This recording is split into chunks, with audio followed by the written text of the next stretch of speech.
When Dan and I were looking at the existing literature about Strykers, it seemed like the literature sort of fell into two different camps. There's a lot of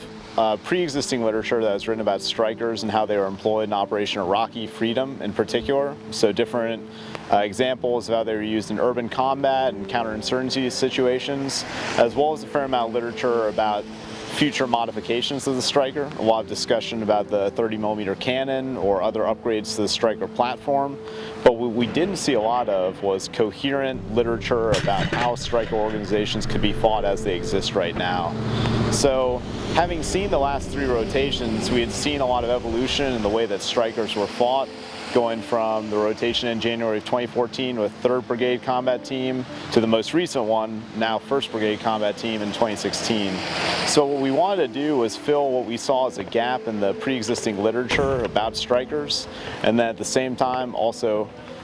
develop a little bit of doctrine based on what we had found from our last 3 rotations, and try to capture those lessons learned as we both neared the tail ends of our command so that we could contribute something to the profession, specifically the Stryker community. This goes back to the idea of looking back at its conception and how it can best be employed. And I think what we've observed is, there's absolutely a need for task organization and a combined arms fight with Strykers working with mechanized units as well as with light. But what we observed over past rotations was how they're employed with a armor company or multiple armor companies as part of a combined task force, and some of those constraints in terms of the logistics supply chain for a much heavier unit compared to the ability of Strykers to be able to rapidly maneuver across the battlefield and sustain themselves for longer periods of time. So even though there's like an excellent combination where those forces can nest well with each other for greater success, I think it's important. What we were observing is some of the ways that these different formations didn't necessarily correlate to success, or in how you can leverage the strengths of some of these units more than others to be able to maximize that success on the battlefield based on the strengths of those units. So, specifically, the capability of the Strykers with their heavy infantry ability to mass dismounts into restrictive terrain or into an urban environment can greatly support or enhance the ability of a mechanized unit in open terrain or on the open battlefield to match a near-peer threat.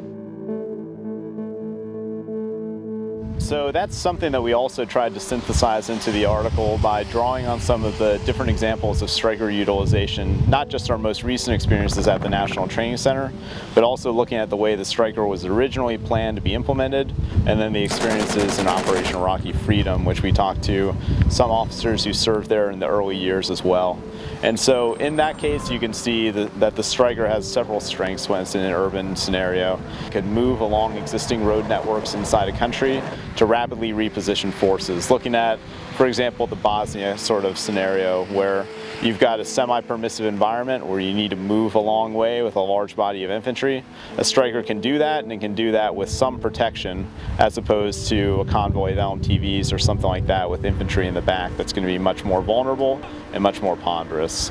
And then in addition, for urban combat itself, you can see the advantages of the Strykers and the examples from Operation Iraqi Freedom. Just in the fact that the Stryker can carry far more dismounts to any given fight, that it's got much better protection, and that's got much better situational awareness. And that's fostered by the fact that you can bring 9 dismounts as opposed to 2 or 3 in a Humvee,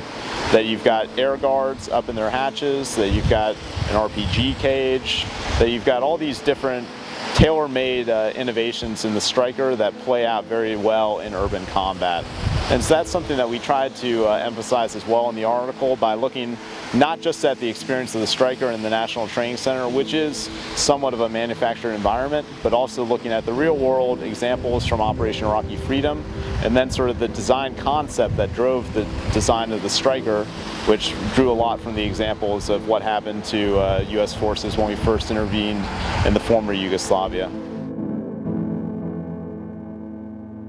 through the research, I think that helped us in digging back into what was the purpose originally intended for a Stryker formation and how were they intended to be fought before we go forward, coming out of